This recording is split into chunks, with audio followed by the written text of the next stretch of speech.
ଏଇ ହାରାମଜାଦା ଭାଲୁର ଉତ୍ତର ଦେଇ ଦେଇ ମୋତେ ଭାରି ବିରକ୍ତ ଲାଗିଲାଣି। ମୁଁ ଯାଉଛି ଟିକେ ଏଇ ନଦୀରୁ ପାଣି ପିଇବି।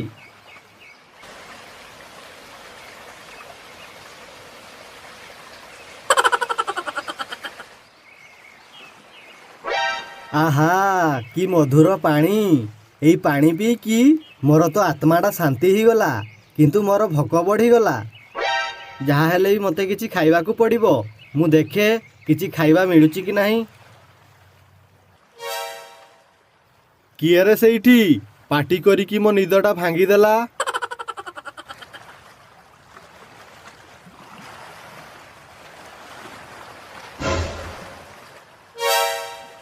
ଆରେ କୁମ୍ଭୀର ମଉସା, ତମେ ଭଲ ଅଛ ତ? ହଇରେ ହାରାମଜାଦା, ତୁ କ'ଣ ପାଟିତୁଣ୍ଡ କରିକି ମୋ ନିଦଟାକୁ ଭାଙ୍ଗିଦେଲୁ?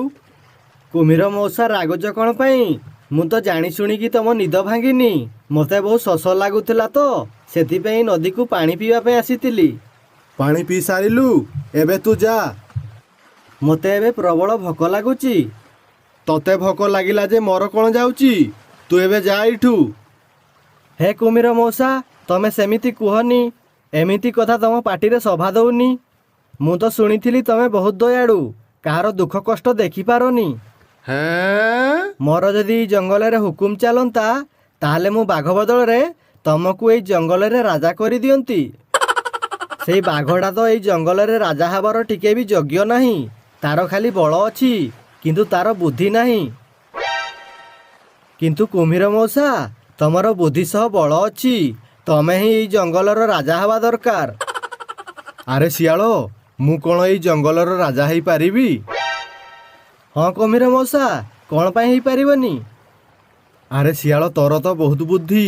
କିଛି ବୁଦ୍ଧି ଖଟେଇକି ମୋତେ ଏଇ ଜଙ୍ଗଲର ରାଜା କରିଦେ ନା। କୁମ୍ଭୀର ମଉସା, ମୋର ତ ବୁଦ୍ଧି ଅଛି, କିନ୍ତୁ ଖାଲି ପେଟରେ ମୁଁ ବୁଦ୍ଧି ଗୁଡ଼ାକୁ କେମିତି ବାହାର କରିବି? ମୋତେ ଆଗ କିଛି ଖାଇବାକୁ ଦିଅ।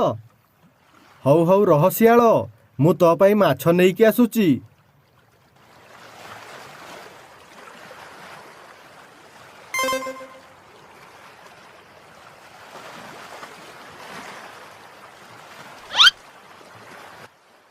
ଶିଆଳ, ଏଇ ନେ ମାଛ। ଆଉ ଖାଇସାରିକି କହ ମୁଁ କେମିତି ରାଜା ହେବି। ଏଇ ମୂର୍ଖ କୁମ୍ଭୀର ତ ମାଛ ଆଣିଦେଲା। ମୁଁ ଏବେ ଏଇ ମାଛ ଗୁଡ଼ାକୁ ଖାଇଦିଏ।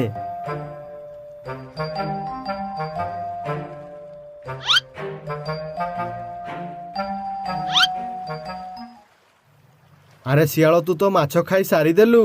ଏବେ କହ, ମୁଁ ଜଙ୍ଗଲର ରାଜା କେମିତି ହେବି? କୁମ୍ଭୀର ମଉସା, ରାଜା ହେବା ଏତେ ସହଜ ନୁହଁ। ତମକୁ ରାଜା କରିବା ପାଇଁ ମୋତେ କିଛି ଉପାୟ ଚିନ୍ତା କରିବାକୁ ପଡ଼ିବ।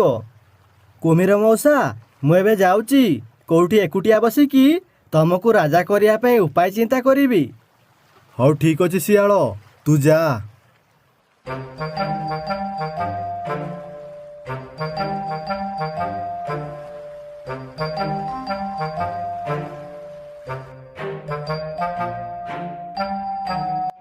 କୁମ୍ଭୀରକୁ ତ ବକା ବନେଇକି ତା ପାଖରୁ ପେଟେ ମାଛ ଖାଇ ଦେଇକି ଆସିଲି। ମୁଁ ଏବେ ଯାଉଛି ବାଘ ମାମୁଁକୁ ବି ବକା ବନେଇବି, ଆଉ ତା ପାଖରୁ ବି କିଛି ମାଂସ ଖାଇବି।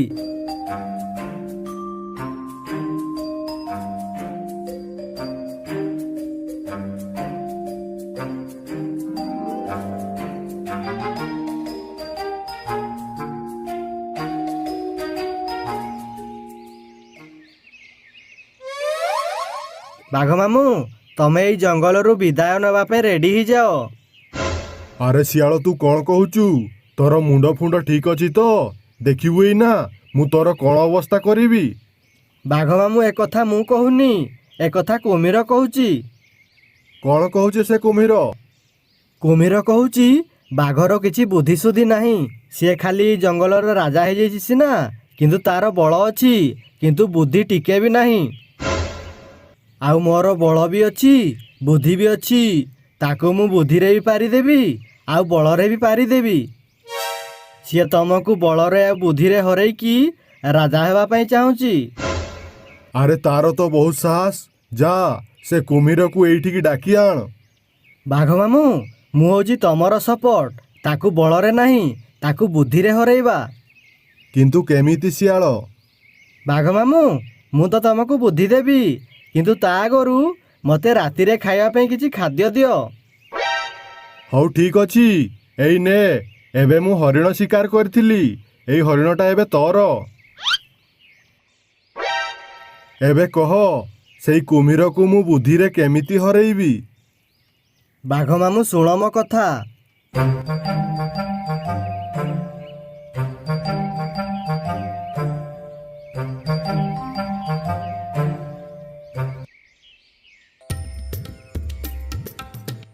ଏମିତି ଶିଆଳ ସବୁଦିନ ବାଘ ଆଉ କୁମ୍ଭୀରକୁ ବୋକା ବନେଇକି ତାଙ୍କ ପାଖରୁ ଖାଦ୍ୟ ଆଣିକି ଖାଏ। ଏମିତି କିଛି ଦିନ ବିତିଯାଏ।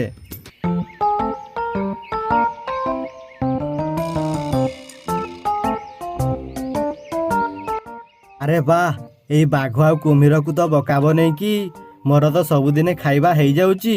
ମୋତେ ଆଉ ଶିକାର କରିବା ପାଇଁ ପଡ଼ୁନି। ଏବେ ମୁଁ ଯାଏ, ସବୁଦିନ ପରି ବାଘ ଆଉ କୁମ୍ଭୀର ପାଖରୁ ଖାଦ୍ୟ ଖାଇକି ଆସେ।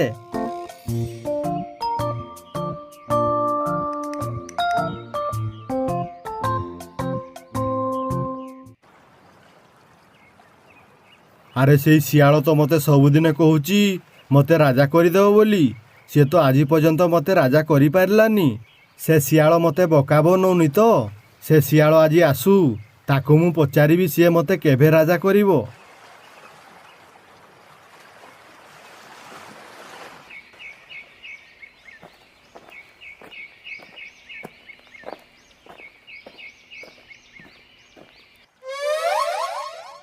ଭଲ ଅଛ ତ? ଆରେ ଶିଆଳ ଭଲ କ'ଣ? ତୁ ତ ମୋତେ ସବୁଦିନେ କହୁଛୁ ରାଜା କରିବି କରିବି, ଆଜି ପର୍ଯ୍ୟନ୍ତ ରାଜା କରିପାରିଲୁନି। ତୁ ଏବେ କହ, ମୋତେ କେବେ ରାଜା କରିବୁ? କୁମ୍ଭୀର ମଉସା, ତମେ ଜମା ଚିନ୍ତା କରନି, ତମେ ଖୁବ୍ ଶୀଘ୍ର ଏଇ ଜଙ୍ଗଲର ରାଜା ହେବ। କୁମ୍ଭୀର ମଉସା, ମୋର ଆଜି ଖାଇବାଟା ଦିଅ।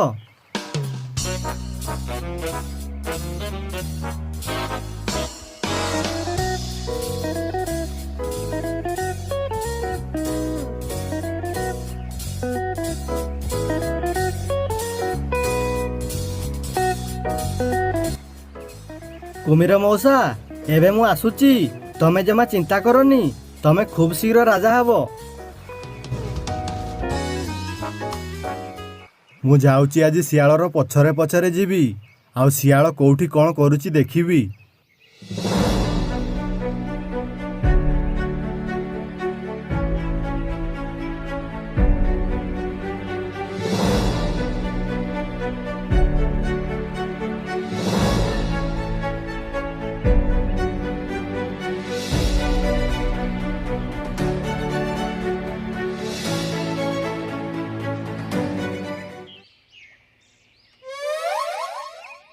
ଆରେ ଇଏ ତ ବାଘ ମାମୁଁ ପାଖକୁ ଆସିଛି। ମୁଁ ଯାଇକି ଶୁଣେ ଇଏ ବାଘ ମାମୁଁକୁ କ'ଣ କହୁଛି। ଆରେ ଶିଆଳ, ତୁ ଆସିଗଲୁ? ହଁ ବାଘ ମାମୁଁ, ମୁଁ ଆସିଗଲି। ଆରେ ତୁ ତ ସବୁଦିନେ କହୁଛୁ କୁମ୍ଭୀରକୁ ମଜା ଚଖେଇବା ପାଇଁ, କିନ୍ତୁ ଆଜି ପର୍ଯ୍ୟନ୍ତ ଆମେ କୁମ୍ଭୀରକୁ ମଜା ଚଖେଇ ପାରିଲେନି। ତୁ ଯାହା କରୁଛୁ ଜଲ୍ଦି କର। ବାଘ ମାମୁଁ, ଏ କାମରେ ବ୍ୟସ୍ତ ହେଲେ ହେବନି। ଏ କାମ ସବୁ ବୁଦ୍ଧି ବିଚାରିକି କରିବାକୁ ପଡ଼େ। ହଉ ହଉ ଠିକ୍ ଅଛି, କିନ୍ତୁ ଜଲ୍ଦି କର। ହଁ ବାଘ ମାମୁଁ, ମୋତେ ଆଗ ଆଜିର ଖାଇବାଟା ଦିଅ। ହଉ ଠିକ୍ ଅଛି, ନେ। ଓ ଆଚ୍ଛା, ଏଇ ଦୁଷ୍ଟ ଶିଆଳ ତାହେଲେ ମୋ ନାଁରେ ବାଘକୁ କହୁଛି, ଆଉ ବାଘ ନାଁରେ ମୋତେ କହୁଛି। ଏଇ ଦୁଷ୍ଟ ଶିଆଳ ଯାଇସାରୁ, ତାପରେ ମୁଁ ବାଘ ମାମୁଁ ପାଖକୁ ଯିବି, ଆଉ ବାଘ ମାମୁଁକୁ ସବୁ କଥା କହିବି। ବାଘ ମାମୁଁ, ଏବେ ତାହେଲେ ମୁଁ ଆସୁଛି।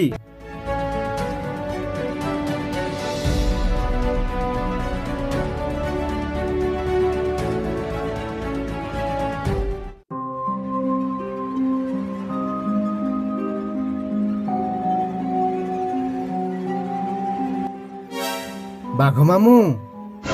ଆରେ କୁମ୍ଭୀର, ତୁ କ'ଣ ମୋ ପାଖକୁ ଆସିଛୁ? ତୁ ତ ମୋର ଶତ୍ରୁ। ବାଘ ମାମୁଁ, ମୁଁ ତମର ଶତ୍ରୁ ନୁହଁ କି ତମେ ମୋର ଶତ୍ରୁ ନୁହଁ। ଏଗୁଡ଼ା ହେଉଛି ଶିଆଳର ଚକ୍ରାନ୍ତ। ସିଏ ଆମ ଦି ଜଣଙ୍କୁ ବୋକା ବନେଇକି ଆମ ଦି ଜଣଙ୍କ ନାଁରେ ମିଛ ସତ କହିକି ଆମ ପାଖରୁ ଖାଦ୍ୟ ନେଇକି ଖାଉଛି। ଆରେ କୁମ୍ଭୀର, ତୁ ଏ କ'ଣ କହୁଛୁ? ତୁ ଯାହା କହୁଛୁ ସବୁ ସତ? ହଁ ବାଘ ମାମୁଁ, ମୁଁ ସତ କଥା କହୁଛି। ସିଏ ମୋ ପାଖରେ ତମ ନାଁରେ କହୁଛି, ଆଉ ତମ ନାଁରେ ମୋ ପାଖରେ କହୁଛି। ସେଇ ଦୁଷ୍ଟ ଶିଆଳର ତ ବହୁତ ସାହସ। ସିଏ ମୋତେ ସବୁଦିନେ ବକା ବନେଇକି ମୋ ପାଖରୁ ଖାଦ୍ୟ ନେଇକି ଖାଉଛି। ସେ ଶିଆଳ କାଲି ଆସୁ, ତାକୁ ମୁଁ ଭଲ କି ମଜା ଚଖେଇବି। ବାଘ ମାମୁଁ, ତାକୁ ଧରିବା ପାଇଁ ମୋ ପାଖରେ ଗୋଟେ ପ୍ଲାନ୍ ଅଛି। ଜଲ୍ଦି କହ, ତୋ ପାଖରେ କ'ଣ ପ୍ଲାନ୍ ଅଛି? ବାଘ ମାମୁଁ ଶୁଣ।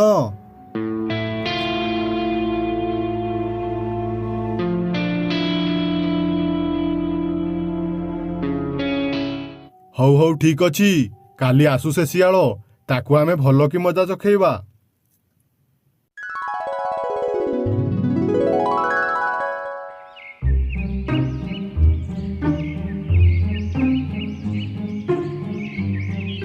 ସକାଳ ତ ହେଇଗଲା, ଆଉ ଡେରି କ'ଣ ପାଇଁ?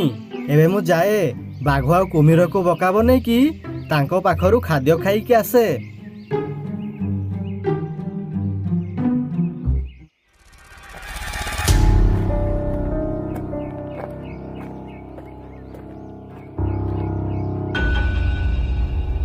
ଆରେ ଶିଆଳ, ତୁ ଆସିଗଲୁ? ହଁ କୁମ୍ଭୀର ମଉସା, ମୁଁ ଆସିଗଲି। କୁମ୍ଭୀର ମଉସା, ମୋତେ ଆଜି ଆଗ ଖାଇବାକୁ ଦିଅ, ମୋତେ ବହୁତ ଭୋକ ଲାଗୁଛି। ଆରେ ଶିଆଳ, ଖାଇବା ଆଗରୁ ସେପଟେ ଦେଖ, ମୁଁ ସେଇ ବାଘକୁ ମାରି ଦେଇଛି। ଆରେ ଏ କୁମ୍ଭୀର କ'ଣ ବାଘକୁ ମାରି ଦେଇଛି? ଆରେ କୁମ୍ଭୀର ମଉସା, ତମେ ସତରେ ବାଘକୁ ମାରିଦେଲ? ଆରେ ଶିଆଳ, ବିଶ୍ୱାସ ହଉନି ଯଦି ଦେଖିବୁ ଯା, ସେଇ ବାଘକୁ ମୁଁ ମାରିକି ପକେଇ ଦେଇଛି। ଆରେ ଇଏ ସତରେ ବାଘ ମାମୁଁକୁ ମାରି ଦେଇଛି, ମୁଁ ଯାଇକି ଦେଖେ।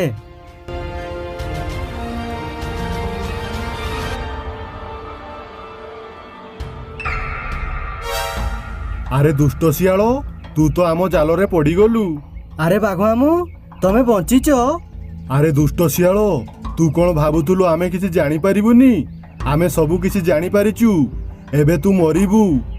ଇ ବାବାରେ, ଏ ଦି ଜଣ ତ ସବୁ ଜାଣିଗଲେ, ଏବେ ମୁଁ କ'ଣ କରିବି? ଏବେ ତୁ ଆଉ କ'ଣ କରିବୁ? ଏବେ ତୁ ମରିବୁ।